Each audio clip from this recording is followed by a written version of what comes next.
Hello, beautiful people. Hello. I'm here for Tuesday tea time. So let's get started. For those who don't know what Tuesday tea time is, Tuesday tea time is I give you a truth, an empowerment statement, and an action. And remember, there are three truths: your truth, my truth, and the truth. I'm not here to change your mind. What I'm actually here to do is to just awaken you to something different.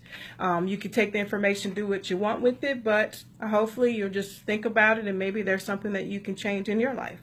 So right now I'm using a poem that I just truly love by an unknown author called Letting Go Takes Love. Letting Go Takes Love is simply about that, about letting go, and it's just an awesome poem. So what I want to do is I want to read it to you first, and then I'll give you the line. Each week I will take an individual line and we'll do the tea time with, okay? So here we go. Letting go takes love.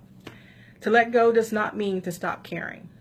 It means I can't do it for someone else. To let go is not to cut myself off. It's the realization I can't control another.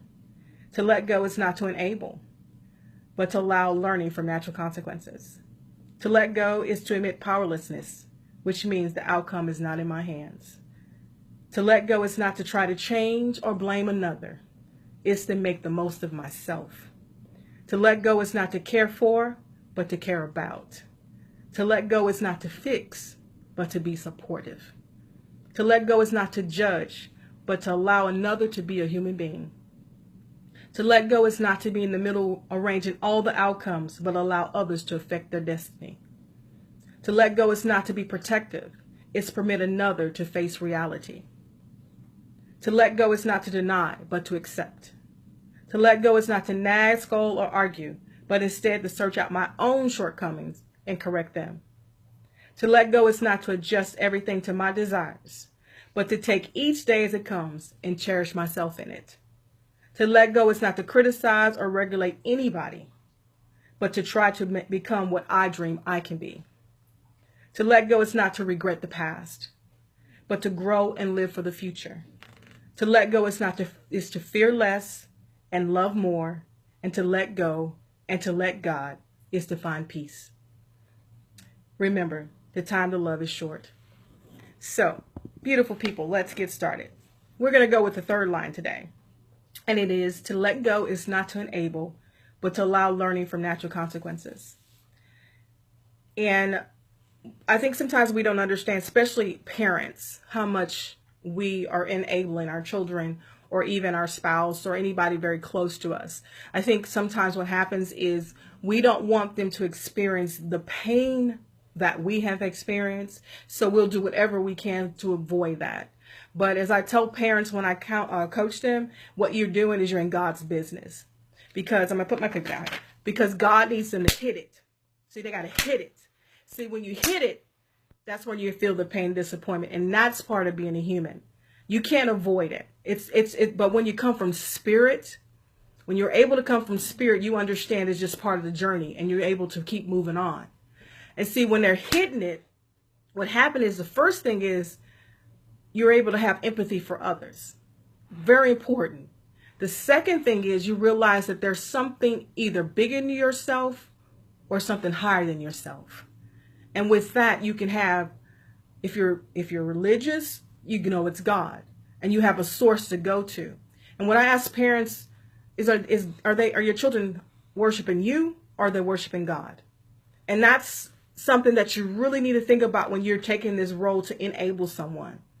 And Abraham Maslow had a quote, and it says it all. It says, not allowing people to go through their pain and protecting them from it may turn out to be a kind of overprotection, which in turn implies a certain lack of respect for the integrity and the intrinsic nature and the future development of the individual.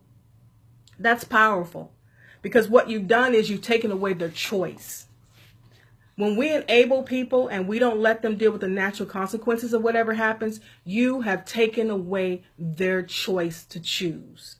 You have chosen for them. And at what point are you going to stop doing that, especially as parents?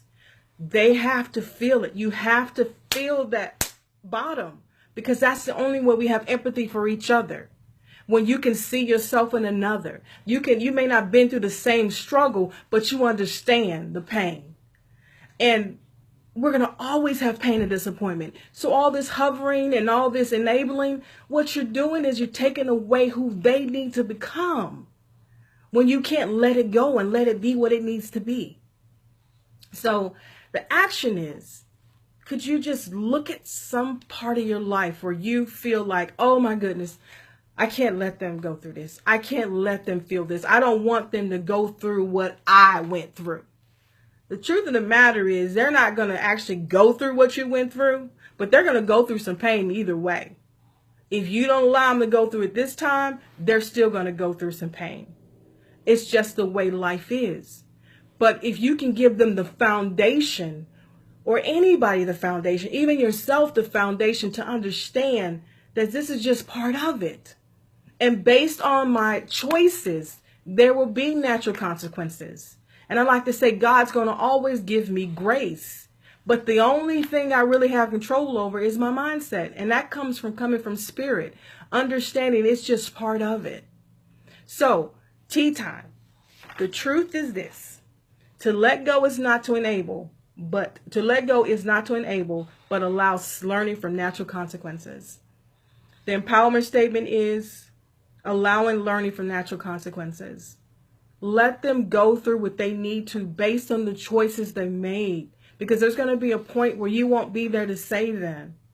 Will they be able to deal with the stress of life because you have enabled them so much that they can't function? When you leave this earth, will they be able to function? So the action statement is to look at your life to see if you're doing that, and take a step back and find out what is it fulfilling for you. Is it that you don't want to be seen as a bad parent? Is it that you're so overprotective that you feel like that you know better than God himself of all the things we have to go through? So just check yourself. This is what Letting Go Takes Love is all about, self-awareness. Like I said, I'm not here to change your mind, but I want you to just take a look at yourself and see where you are in the mix of all this. So today, again, was Tuesday tea time. I'll see you next Tuesday, and we'll go over the fourth line, and I'll read the poem again. But you can find the poem online. It's called Letting Go Takes Love. I want to thank you for anyone who stayed on to listen to me, and anybody's going to listen to the recording. I really, really appreciate that. Many blessings to you. Godspeed to wholeness. And that's all that we're trying to get back to, is to wholeness. Many blessings. Bye.